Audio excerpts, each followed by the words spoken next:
'cause we're aiming high.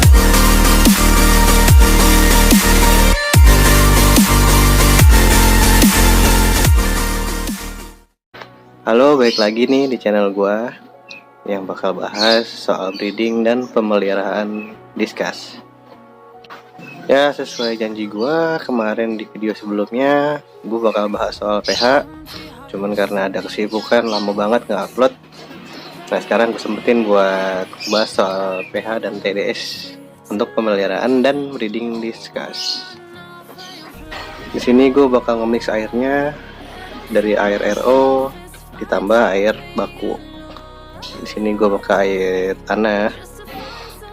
Nah, di RO-nya itu sekitar 33 ppm. Dan air tanahnya itu sekitar 184. Ini gue mix tujuannya biar burayak gak kaget. Karena waktu breeding, waktu bertelur itu gue pakai full RO yang udah diaerasi itu hampir 28, kadang 34 lah paling tinggi. Nah, biar dia nggak kaget kita mix dengan air baku di sini. Sebenarnya yang berperan penting dalam breeding diskus yang gue cari tahu itu adalah GH, general hardness, yang mungkin satuannya itu kalsium gitu ya. Karena nggak ada tester GH-nya, GH testernya nggak ada, jadi ya patokanku dari TDS meter aja. Jadi kalau airnya makin soft, itu kadar kalsiumnya mungkin lebih sedikit ya, yang memungkinkan telur itu bakal keras untuk dimasuki sperma si pejantan. Nah, kalau buat pH-nya di air gua itu sekitar 7,5 sampai 8 kadang-kadang kalau setelah diaerasi. Ya mungkin idealnya 6,5 sampai 7,5. Cuman di sini alhamdulillah lancar dengan pH ya kisaran 7,5 itu berhasil. Jadi menurut gua pH itu relatif ya. Jadi kalau kita paham sama air kita, air baku kita, lihat dulu perkembangannya ini ikan nyaman atau enggak gitu. Tapi sih sejauh ini alhamdulillah di rumah gua nyaman dengan pH segitu sampai bisa netes. Nah, sekarang gue mau recap lagi nih soal pemeliharaan. Gue lihat ini tank rame banget sampai ya Molly ngejar-ngejar LSS, mungkin karena ada parasit ya. Si LSS-nya sampai nggak mau makan, kurus kering, dan daunnya nyampe berak putih. Ya walaupun makan tetap mau, mungkin kalah makan sama tingkatnya. Di sini pakai goldfish dan juga Siamese alligator. Ya sampai suatu hari diskusnya bertambah, jadi keputusanku makin bulat buat escape yang benar-benar fokus buat mereka, dan terpaksa harus ngurangin goldfish, molly, pelati, dan juga Siamese alligatornya. Sebenarnya mereka nggak agresif ya, cuman karena ikannya apa ya, geragas kali ya, jadi kalah makan diskusnya, jadi takut gitu. Mungkin yang orang pada pakai manfish gitu kan ikannya kalem gitu ya. Nah, kalau ini bakal makan burger itu berebutan, jadi mungkin nggak kebagian makan.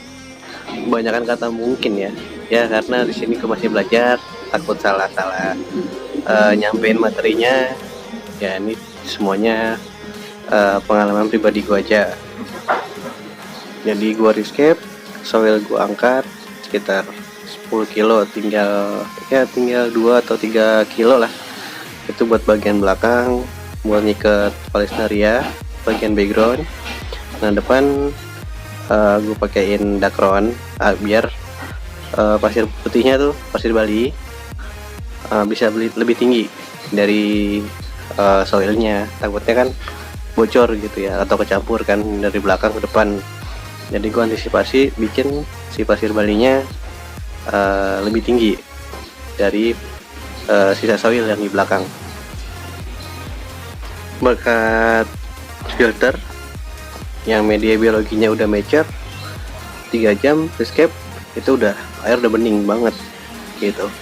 Jadi ketolong itu hari berikutnya gue masukin keong assassin sama udang-udang ya, walaupun itu udang bakal dicemilin sama diskus ya katanya, cuman ya karena di sini banyak pakai batu pasir ya, biar mereka hidup aja tuh di belakang ngumpet-ngumpetan gitu. Di hari berikutnya gue dripping ikannya dengan aklimatisasi ulang, menyamakan pH sama TDS yang ada di komteng biar ikannya nggak kaget dengan parameter yang baru. Kurang lebih setengah jam air udah mulai penuh, ikannya udah mulai aktif, baru 3 ikan ini gue masukin ke komteng. Sisanya gue karantina dulu buat jaga-jaga, barangkali bawa parasit atau patogen. Mungkin nextnya gue bakal update lagi buat ngasih lihat rilisnya gitu, hasil akhirnya lah dari escape ini.